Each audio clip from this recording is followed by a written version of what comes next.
speaking at this time, Virendra Sachdeva. Let's listen to what he has to say. What a day for Virendra Sachdeva and his team in the Delhi BJP. आप जनता के साथ विश्वासघात करेंगे, धोखा देंगे तो जनता वैसे ही परिणाम आपको देगी। आखिरी प्रश्न, अगर अरविंद केजरीवाल हार जाते हैं तो क्या लगता है उनका फ्यूचर क्या होगा?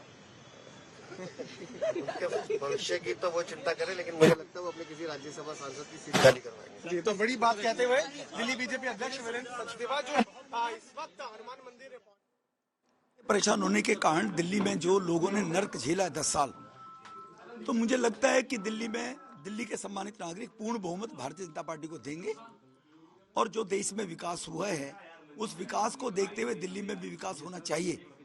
इस मानसिकता को लेकर लोग त्रस्त हैं। पानी एक बूंद बढ़ाया नहीं गया, वो 950 MGD पानी 1300 MGD चाहिए दिल्ली में।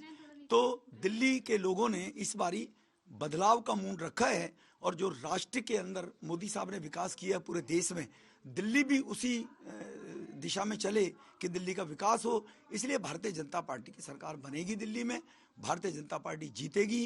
कुछ शीला जी के द्वारा सीटों का जो डिलिमिटेशन किसी जमाने में कांग्रेस के द्वारा किया गया, जिससे खुद ही अपनी वो हिट विकेट शीला दीक्षित जी हुई थी, इस प्रकार की कॉन्स्पिरेसी करके कि वोटों को सीटों को इस तरह से बनाया गया। एक वर्ग है जो वर्ग भारतीय जनता पार्टी को वोट कास्ट करने में परहेज करता है, उनको धीरे धीरे जोड़ जाड़ के ऐसा करने का प्रयास शीला जी ने किया था।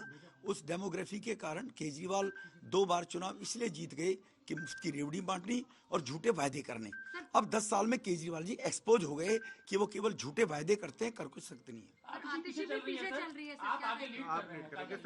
देखो, ये कालका जी की जनता का डेवलपमेंट को लेकर अगर उनको चाहिए डेवलपमेंट होगा तो स्वाभाविक है आतिशी की वो विदाई करेंगे। वो मैं कोई किसी को लीड देने वाला नहीं हूँ, ये कोई रेसलिंग नहीं है, ये कोई कंपटीशन टेस्ट दे के हम आगे नहीं बढ़ रहे हैं, ये जनता के आशीर्वाद का है। कालका जी की जनता आशीर्वाद अगर देगी तो स्वाभाविक है आतिशी को लौटना पड़ेगा, क्योंकि आतिशी ने पिछले 5 साल में क्षेत्र में केजरीवाल जी ने दिल्ली में कुछ कराया नहीं है। और अगर इन परिस्थितियों में भी केजरीवाल को लोग अगर वोट देते हैं तो वो वर्ग जो देश में विकास, देश की तरक्की चाहता है, तो वो लोग वास्तव में इस बात को लेकर व्यथित होगा। लेकिन मेरा 100% मानना है कि इस बारी आपदा जा रही है और भाजपा आ रही है दिल्ली के विकास को लेकर। आम आदमी बीजेपी के मुख्यमंत्री के चेहरा आप होंगे? ये बेकार की बातें करने का लाभ नहीं है। हम सेवा के काम करने के लिए राजनीति में हैं। न तो केजरीवाल हमारे बारे में तय करेगा, न कोई और तय करेगा। हमारा पार्टी नेतृत्व है और हम किस व्यक्ति का कहाँ उपयोग होता है उस हिसाब से राष्ट्र के निर्माण में कौन कहाँ बढ़िया काम कर सकता है। हम जैसे पहले 3 बार विधायक रहे थे तब विकास सेवा की, 2 बार सांसद रहे हैं।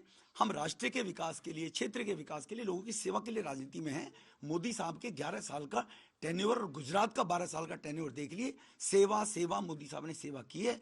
हम एक ऐसी विचारधारा के लोग सेवा करने के लिए राजनीति में हैं, मुख्यमंत्री मंत्री बनने के लिए राजनीति में नहीं है।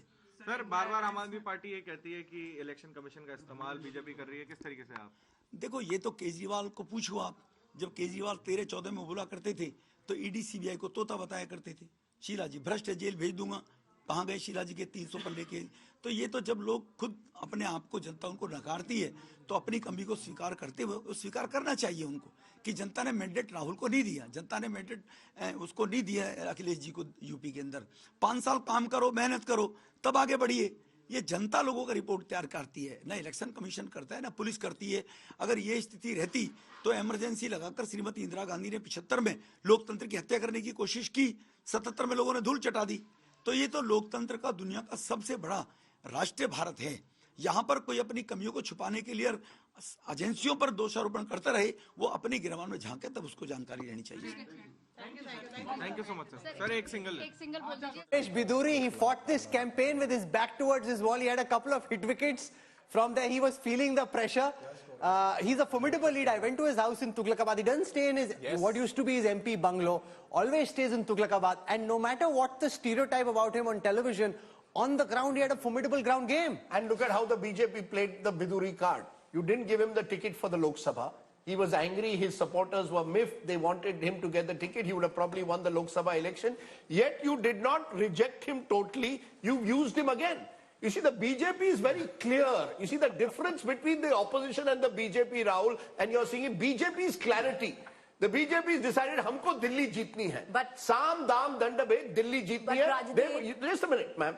They've used whatever it takes to win this election. So Ramesh Bidhuri useful, as you said, has a strong ground level connect. Put him up against Atishi. Let him go. He's the kind who is ready to take all, to go into the other side, all guns blazing. You've used him. On the other side, look at the disarray in the opposition. In desperation, AAP took 7 BJP candidates also on its side, changed the number of candidates. The Congress said we want to fight AAP, but Rahul Gandhi, how many rallies did he do in the end? If you really want to fight, you should address 40 rallies, but you address 4.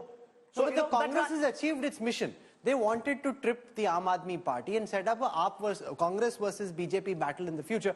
That limited objective has been missed. You know what you spoke of Ramesh Bidhuri, he's never lost a Lok Sabha and a Vidhan Sabha election. So that is why possibly the BJP has fielded him there. What is interesting But they dropped him for Lok Sabha. They dropped him for Lok Sabha, but he has never in his life lost a Vidhan Sabha or a Lok Sabha election. Number one. Number two, what's very interesting is if you look at the micro data, Atish is actually only leading from Alka Lamba by virtue of 200 votes. So you can actually see how close this is. Alka Lamba didn't want to fight this election on her own. When I was interviewing her, she said, I didn't want to fight this election. I was practically coerced into this election. When I spoke to a few people in Kalkaji, they were saying that Atishi was missing from the scene.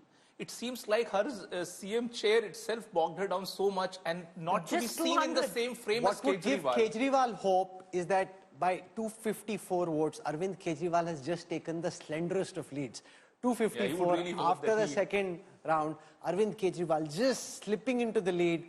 You know, he'll say, if Kejriwal loses, there's a very big message there. If the AAP is losing, that seems quite clear. The question is, will Kejriwal lose his own seat too at this moment? And this will keep things excited. This Saturday afternoon, you will have to stay till a long time to know, because if it goes back and forth like this, a man who thought he would be the game changer in national politics at this moment on his own seat, forget his party, is leading by just 254 votes. Khud ki seat bacha le, party ko kya bachayega? That will be the question. The story of this early morning is Arvind Kejriwal, the giant killer of 2013, the man who defied the Modi wave in 2015 and 2020, is facing the biggest political setback of his career. If these numbers hold, that message is amply clear, Rahul. Arvind Kejriwal is facing the biggest political setback of his career, and how he bounced back, if he can bounce back, is going to be a big question which is still unanswered. Also, I think, as you showed just now, Vijender Gupta, someone who's won several elections from Rohini in the past, is trailing at the moment. A lot of these seats will change. So you could have the BJP crossing even 50 potentially, or wrestling somewhere in the 40s. We can do that.